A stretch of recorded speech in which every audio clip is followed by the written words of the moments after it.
Hi mga ka-OFW, malapit na ang flight natin. So kailangan ko nang linisin yung mga items ko sa cabinet. Inuubos ko na din yung mga stocks ko ng mga dilata at noodles. Pati nga yung ref ko ng mga isda, karne, gulay at itlog, inubos ko na din. Natira nga lang dyan yung kalahating upo. Sa loob naman ng kwarto ay kailangan ko na din mag general cleaning. Tanggal mga dumi at alikabok. Naglaban na din ako ng mga gamit ko para maayos ko na sa cabinet. At para wala ako gaanong labahan pagbalik ko galing sa bakasyon. At mahirap ng maraming gawain pagbalik at kailangan pa din magpahinga paglapag ng Riyadh.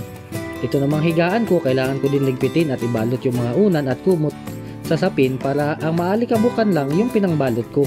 Talagang ganto ako bago ako umalis para na rin relax ako pagbalik dito. So ayun nga, nilabas ko lang yung mga gamit ko papuntang airport, malinis na kahit papano, hindi masyadong makalat.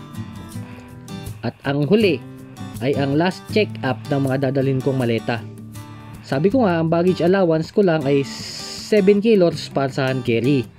Sa 2 pieces na maleta ay 23 kilograms each. So, kailangan ko din siguraduhin hindi ako dun mag-i-exceed sa mga yun para iwas aberya pagdating sa airport. Kaya nga meron akong digital scale na marami nga nagtatanong. 5 years na po sa akin yan. At alam ko may bagong design ang viewer niyan sa online na mabibili. Parang 100 reals na yata siya ngayon. Malaking tulong yan na hindi ka manghula kung sakto ba or hindi. Kasi pag sa feeling lang natin, pag binuhat natin yung bagahe natin, kala natin mabigat na. Pero pag kinilo natin ay hindi pa talaga siya susobra. Sayang kasi ang baggage allowance kung hindi natin susulitin ang laman ng maleta. Sa mga nagtatanong din ng declaration nung sa baggage, ay iba-vlog ko pagdating ko sa NAIA kung fake news ba ang pinapakalat ng iba.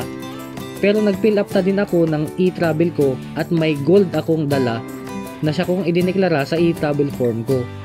Yung gold lang ang idineclare ko kasi 15 grams yung dala ko. 3 pieces na earrings at 10 grams na 24 carats gold bar. At mahirap na, baka makumpis ka pa. At lastly, check din ang passport at mga papeles ng aking flight details. Yung visa ko nga last Thursday lang yan na ibigay ng HR namin. Buti lang naalala niya, kundi yari ang flight ni Boy 300. Tapos may dala din akong counting pera, natira ko last bakasyon pagbalik ko dito. At yung 550 na tax refund sa ticket last na bakasyon ko. So paano, update na lang ako ka-OFW.